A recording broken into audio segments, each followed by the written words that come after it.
All right, guys. Joe Sanguibeni here again for Access Not Denied, my YouTube channel. Today I'm going to do a quick update, presidential poll update, Biden versus Trump. I figure I get it out today because I may not have time until next week, so I figure I get it out right now. So um, let's get right to it.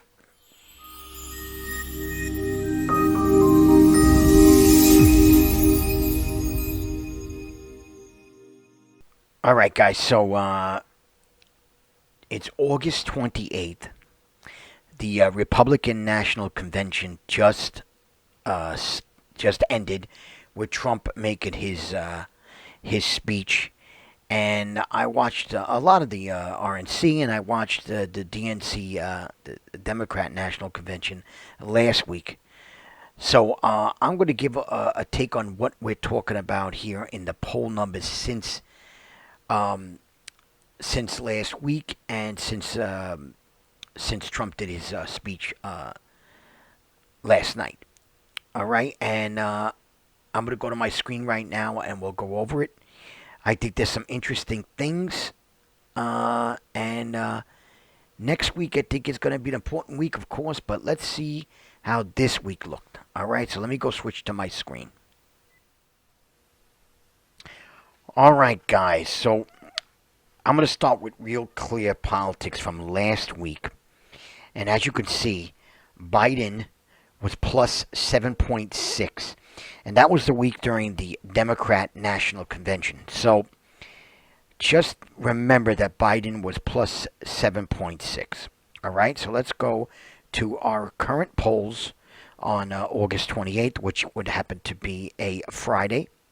And let's switch to our current polls. So here we are in Real Clear Politics.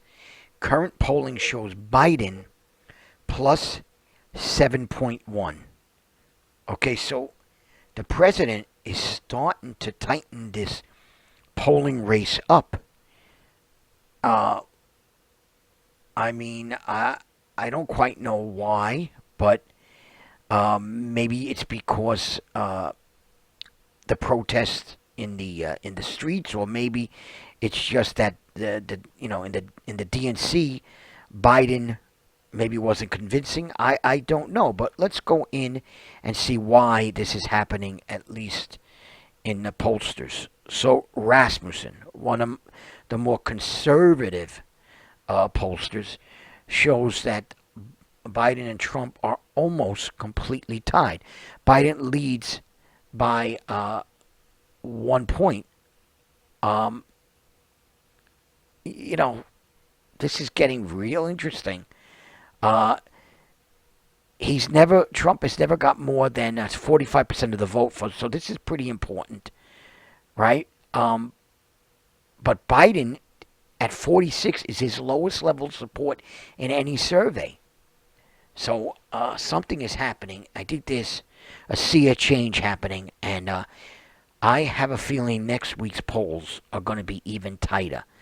All right, so a couple of things with what happened at the Republican National Convention. Um, then the RNC was more. How could I say it? President Trump happened to get more of a live feel, or more people, audience members, or how you want to. I don't know how else to call it. So there was a lot more cheering, and there was a lot more. It seemed like it was like a regular convention. So, guys, a couple of things about the Republican National Convention. Um, I felt that the convention seemed more live than the DNC, the Democrat National Convention. So that may have helped, the Republicans with the messages that they wanted to convey. It just felt very fresh and alive, or live. There was audience members. There was cheering and clapping. There was a lot of Trump had a lot of real people who who regular citizens make speeches. That may have also triggered something. But when I was watching CNBC, I noticed this poll on CNBC. So I looked it up online, and this was the weird thing. 75% of top executives now say Biden will win the 2020 presidential election. This is what a CNBC survey reveals. The thing is with this survey that came out, this is global. A survey of global, uh, um, CFOs. Okay, I don't know how much I want to believe a survey globally, because maybe Trump is not liked out of the United States. Maybe he's even, maybe he's even hated more. But this is going to be something I'm gonna track next week to see if anything changes. I don't think they're gonna poll as many times, or so it may end up just being this one poll. But I'm gonna keep that in my head.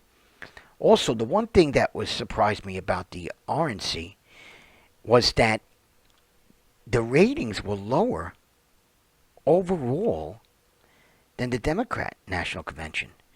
There was no Trump bump. Now, to be fair, these are ratings for ABC, NBC, CBS, and cable.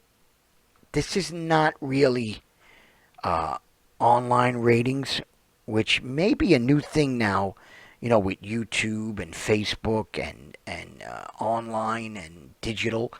So I'm gonna watch this also next week to see if this affects anything. But very curious that it didn't do as well as the Democrat National Convention. Now, digitally, so this is what I meant with online, right? This is not updated. The latest update I get was August 25th, but this is what it says, according to Daily Wire, that the Republican National Convention digital viewership demolished the Democrat National Convention, 6 times higher on C-SPAN. So C-SPAN live stream, which is I think is very important. I'm gonna make note of C-SPAN next week when the polling data comes out for the Republican National Convention. I don't have the updated numbers. I probably won't get it till probably Monday or Tuesday, 31st or the 1st of September. But I'm very curious about this C-SPAN live stream digital viewership. But let me tell you how strong the Republican National Convention viewership was versus the Democrat National Convention. So the DNC struggled badly with ratings last week, performing poorly via online streaming and dropping 25% in broadcast viewership on the first night, hitting a massive 48% decline by the second night of the convention.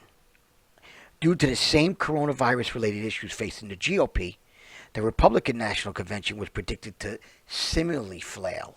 Well, did it? This appears not to be the case. According to The Hill, C-SPAN's live stream of the Republican National Convention garnered nearly 440,000 views, as opposed to the DNC only getting 76,000 views. So again, this is something that we have to look next week when those final numbers come in for the whole week of the Republican National Convention, which I hope to update you on Monday or Tuesday of next week. So that's something I wanted to bring up to you. What else do I have here? I think this is basically the same thing. The TV ratings, the digital ratings, right? So I don't have much more than that, basically, on this week. This is going to be a quick one, so let me get back to my screen, and I'll see you in a little while. All right, guys, so I'm back in my camera. So this is a quick video because I didn't. I'm not gonna have time to do one over the weekend, so I figured I'd put this up right after the Republican National Convention, and so I watched a lot of the Democrat National Convention and the Republican National Convention, and I'm going to have some of some opinions on that next week in my next video when I'll have a more prepared video. But I will say that I think that President Trump's speech was definitely more uppity than Joe Biden's, and with the audience and the clapping and the cheering, it just seemed like it was more moving. It may have not been as moving as Joe Biden's, but it certainly seemed that way, and I think that's an important factor here. Plus, again, he is the president of the United States, so he he is gonna, he could go on any time, any day. He's gonna still do his corona virus updates, as far as I can tell. So a lot of times he can really kind of do a speech during that. I think what the Democrats might have to do here, or what Joe Biden's going to have to do here, is probably answer questions, which he hasn't really been doing when the press tries to answer questions, or the press is just not, they're not giving him tough questions, or he's not answering questions. So I think next week is key for Biden, because I think he's got to get out there. The president is going to be out there. Matter of fact, as I was doing this video, the president was doing a stump in one of the states. So I think Joe Biden's going to have to get out there. I don't think it's going to work by staying home in Delaware, but we shall see. Next week I'll have a better